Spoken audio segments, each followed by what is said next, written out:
Competitive level E sports ഗെയിമിങ്ങിന് വേണ്ടി ഹിപ്പോജിക്ക് നമ്മൾ build ചെയ്ത ഒരു അടിപൊളി ഗെയിമിംഗ് പി സി ആണ് ഇന്ന് നമ്മൾ ഇൻട്രൊഡ്യൂസ് ചെയ്യാൻ പോകുന്നത്.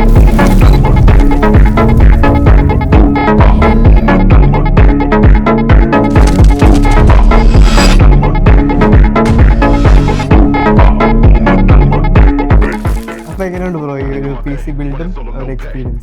വിഷ്വലി കാണാനാണേലും ടെക് വൈസ് ആണേലും ഒരു അടിപൊളി പി സി ആണ്. ഇങ്ങനെ ഒരു റിഗ് ബിൽഡ് ചെയ്യണമെന്ന് എനിക്ക് പണ്ടേ ആഗ്രഹം ഉണ്ടായിരുന്നു. ഇപ്പോഴാണ് അത് സാധിച്ചത്. ലോക്ടെക് ഫുള്ളി സപ്പോർട്ട് ചെയ്തു. ഞാൻ പണ്ട് തൊട്ട് ലോക്ടെക്കിൽ നിന്ന് എല്ലാം എടുത്തുകൊണ്ടിരുന്നത്. ഇപ്പോഴും ഇനിയും അങ്ങനെ ആയിരിക്കും. Thank you. ടോട്ടലി നല്ലൊരു എക്സ്പീരിയൻസ് ആണ് ലോക്ടെക് ആയിട്ട്. പ്രൈസസ് വെച്ച് നോക്കുമ്പോൾ എങ്ങനെയുണ്ട്? ഞാൻ വേറെ ഷോപ്പിൽ കുറേ അന്വേഷിച്ച് ആയിരുന്നു. എൻ്റെ പ്രൈസിന് ചേർന്നതും പിന്നെ എനിക്ക് കുറച്ച് വിശ്വസിച്ചെടുക്കാൻ പറ്റിയെന്ന് തോന്നിയതും ലോക്ടെക് ആയതുകൊണ്ടാണ് ഇവിടെ നിന്ന് എടുത്തത്. ബ്രോ എന്തുകൊണ്ട് ഈ ഒരു സ്പെക്ക് നമ്മൾ ചൂസ് ചെയ്തു? അപ്പോൾ ഇതിനകത്ത് വെച്ചേക്കുന്നത് one of the best gaming processors ആണ്. ഗ്രാഫിക്സ് കാർഡ് നമുക്ക് കാണാം 50 സീരീസ് കാർഡാണ് വെച്ചിട്ടുള്ളത്. 5070 ആൻഡ് ഓൾസോ Acer Predatorന്റെ 32 GB MHz RAM ആണ്. പിന്നെ ഇതിനകത്ത് വെച്ചേക്കുന്നത് കോർസെയറിന്റെ RX LCD കൂളറാണ്. ആൻഡ് C5 ആൻഡക്കിന്റെ കേസ് കൂടെ വെച്ചപ്പോഴത്തേക്ക് അതിനെ സപ്പോർട്ട് ചെയ്യുന്നുണ്ട്. അപ്പോൾ ഇത്രയും ടാലന്റഡ് ആയ ആദർശ് ബ്രോയിനെ പോലത്തെ ഗെയിമേഴ്സിനെ നമുക്ക് സപ്പോർട്ട് ചെയ്യാൻ പറ്റുന്നത് നമുക്ക് വളരെ സന്തോഷമുണ്ട്. അപ്പോൾ ഇനി നിങ്ങൾക്ക് ഇതുപോലത്തെ അടിപൊളി പി സിസ് ബിൽഡ് ചെയ്യണമെങ്കിൽ എവിടെ വരണമെന്ന് അറിയാലോ.